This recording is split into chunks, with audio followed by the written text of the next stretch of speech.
Сәлеметсіңдер ме балалар, бұл 3-ші сынып математика пәні 132-ші сабақ бекіту. Бірінші тапсырма. Өрнектерді баған түрінде есепте, олардың мәнін өсу ретімен қойсаң, төмендегі өлең жолдарын жазған ақынды анықтайсың. Барлығының шығару жолын баған түрінде көрсеттім, және сәйкес әріптерді де жазып қойдым. Сонда су деген тіршіліктің қаны емес пе? Су деген табиғаттың жаны емес пе? Су жоқ жерде өмір жоқ, ол ақиқат. Күміс су қара жердің сәні емес пе? Өлеңінің авторы Мария Хакімжанова екен. Екінші тапсырма. Амалдарды баған түрінде жазып, өрнектің мәнін тап. Бірінші есеп. Бірінші амал көбейту амалы болады. 220-ны 2-ге көбейтсеміз 440 болады. Екінші амал бөлу амалы. 880-ді 8-ге бөлеміз. 110 болады. Үшінші азайту амалы. 440-тан 110-ды азайтамыз. 330 болады. Өрнектің мәні 330-ға тең. Екінші есепте бірінші бөлу амалы орындалады. 860-ты 2-ге бөлеміз. 430 болады. Екінші тағы да бөлу амалы орындалады. 930-ты 3-ге бөлеміз. 310 болады. Үшінші азайту амалы. 430-дан 310-ды азайтамыз. 120 болады. Өрнектің мәні 120-ға тең. Үшінші есепте бірінші бөлу амалы орындалады. 990-ды 3-ге бөлеміз. 330 болады. Екінші көбейту амалы. 120-ны 4-ге көбейтеміз. 480 болады.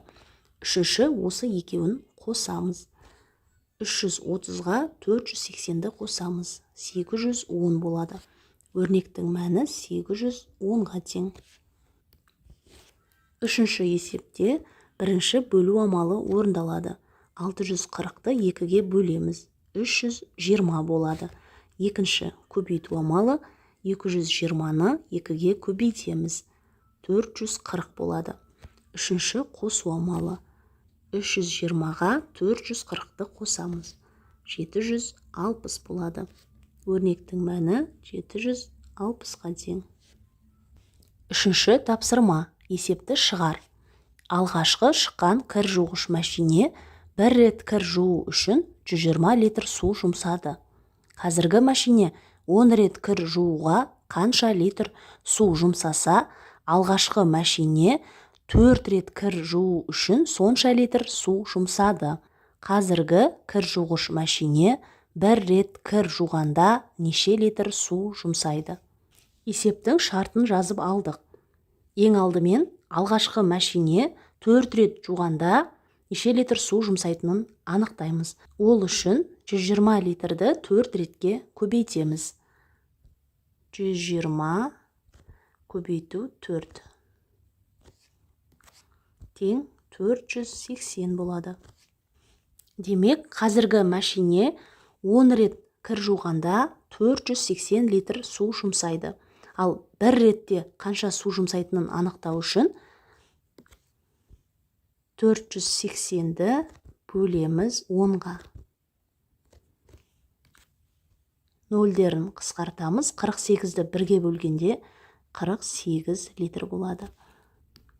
Жауабы: қазіргі кір жуғыш мәшине бір рет кір жуғанда 48 литр су жұмсайды.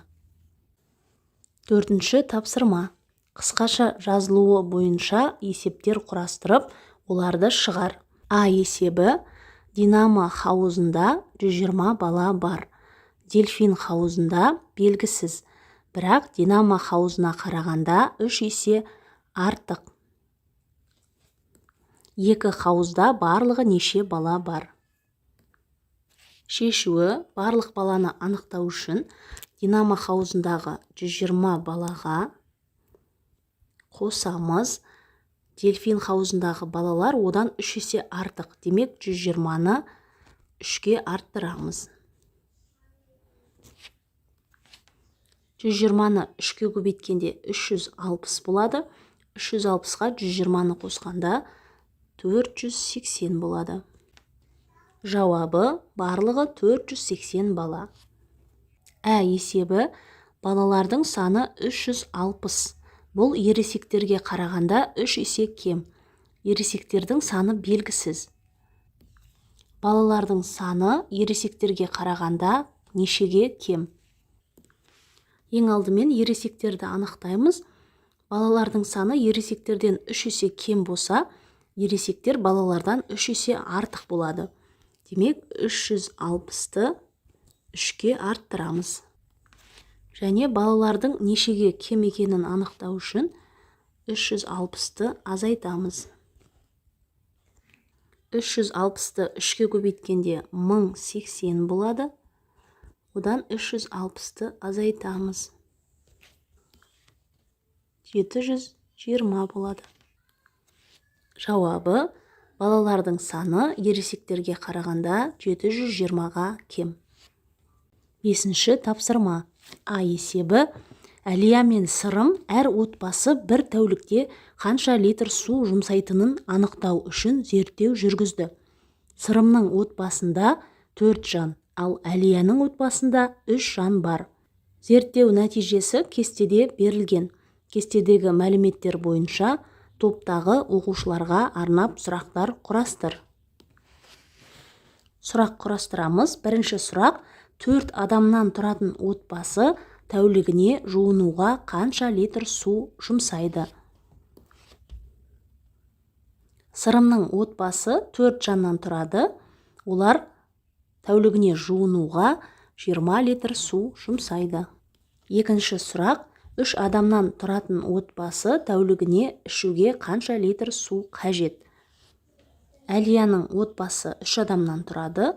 Оларға ішуге 6 литр су қажет. Үшінші сұрақ: 4 адамнан тұратын отбасы ыдыс жууға қанша литр су жұмсайды? Сырымның отбасында 4 адам бар. Олар ыдыс жууға 6 литр су жұмсайды екен. Есебі сенің отбасыңда суды қалай жұмсайды? Зерттеу жүргізіп, нәтижесін кестеге түсір. Топта зерттеу нәтижелеріне талдау жаса, суды қалай үнемдеуге болады? Өз пікіріңді айт. Балалар, өз отбасыларында жұмсалған суды кестедегідей бағандарға бөліп жазуға болады. Және суды қалай үнемдеуге болады? Суды үнемдеу үшін оны бостан босқа ағызбау керек. Және жуынғанда, тіс жуғанда шүмекті үнемі өшіріп қою қажет. 6-шы тапсырма. Өрнектерді салыстыр. Бірінші: 930-ды 3-ке бөліп, оған 8 бен 9-дың көбейтіндісін қосқанда 382 болады.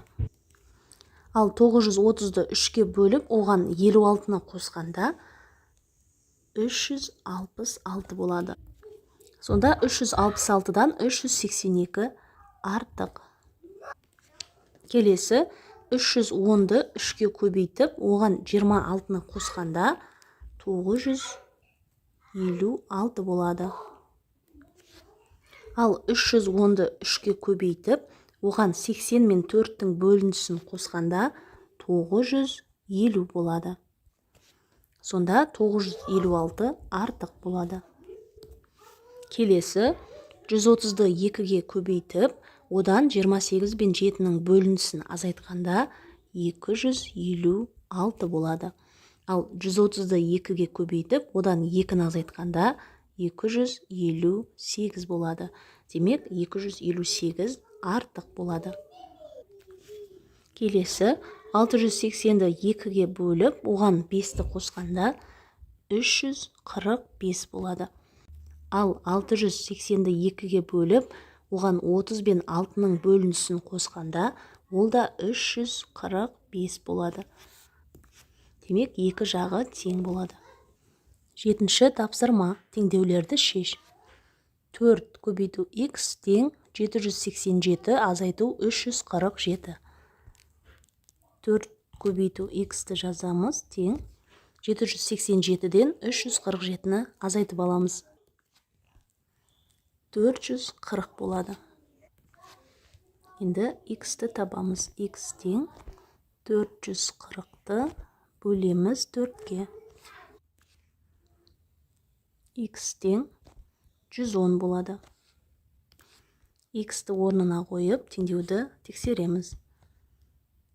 4 көбейту 110 тең 787 азайту 347. Теңдеудің екі жағы да 440 тең 440. Келесі 654 азайту y-ті жазамыз, тең 310-ды 2-ге көбейтіп аламыз, 620 болады. Y-ті табамыз.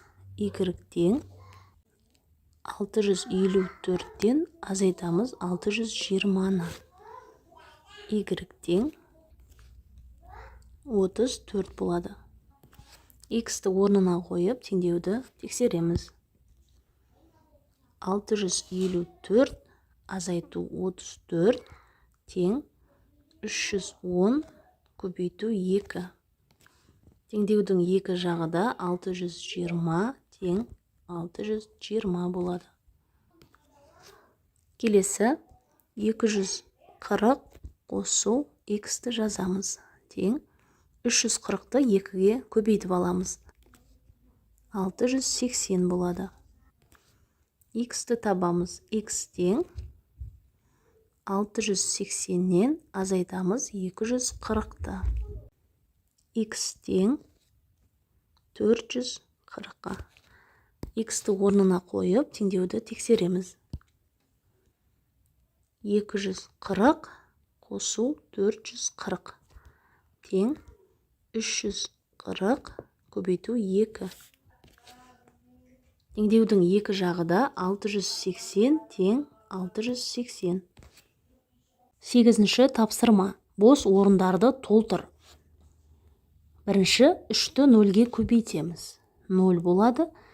3-ті қандай санға көбейткенде 9 шығады. Ол 3 болады. 3-ті 3-ке көбейткенде 9. Енді 2-ні 3-ке көбейтеміз, 6 болады. Сонда жауабы 690.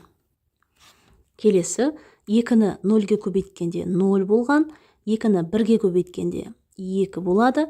8 шығу үшін 2-ні 4-ке көбейтеміз. Мұнда 4 болады. Жауабы 820 болады. Келесі 860-ты 2-ге бөлеміз. 8-ден қайырамыз, 4-тен береміз. 2-ні 4-ке көбейткенде 8 болады. 8-ден 8 азайтамыз, 0 болады.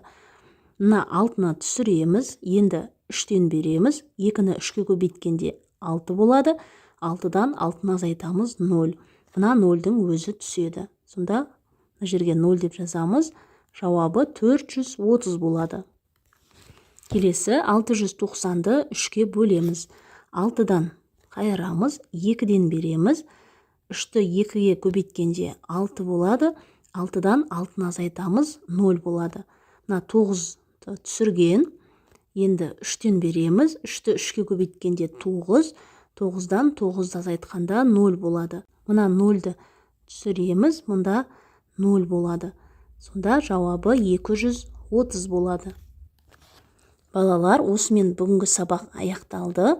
Сабақ түсінікті болса, міндетті түрде осы видеоға лайк басып, каналға тіркеліп алуды ұмытпаңдар. Келесі сабақтарда кездескенше.